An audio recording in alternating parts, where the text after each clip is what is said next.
Hello everyone, তো এর আগে একটা ভিডিও দিয়েছিলাম যেখানে অল ইন্ডিয়া কোটার থ্রুতে এমবিবিএস এ কেমন কাট অফ গিয়েছিল, সেটা তোমরা নিশ্চয়ই অনেকে দেখেছো।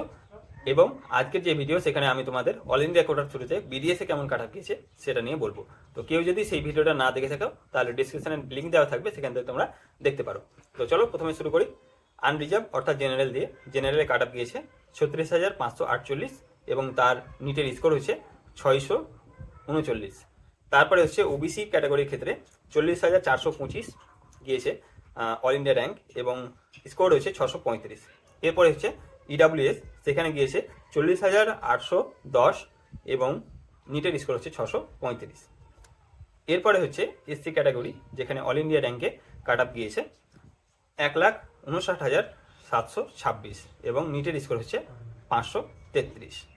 এবার হচ্ছে এসটি ক্যাটাগরি, যেখানে তোমার অল ইন্ডিয়া র্যাঙ্ক হচ্ছে 2,10,456 এবং নিটের স্কোর হচ্ছে 496। তো এগুলো হচ্ছে অল ইন্ডিয়ার থ্রুতে বিডিএসে কেমন কাট আপ। তো ভিডিওটি কেমন লাগলো তোমাদের কমেন্ট বক্সে জানাও এবং ভিডিওতে লাইক করে দিও, শেয়ার করে দিও বন্ধুদের সাথে এবং চ্যানেলে নতুন হলে অবশ্যই সাবস্ক্রাইব করে নিও। থ্যাংক ইউ ভিডিওটি দেখার জন্য।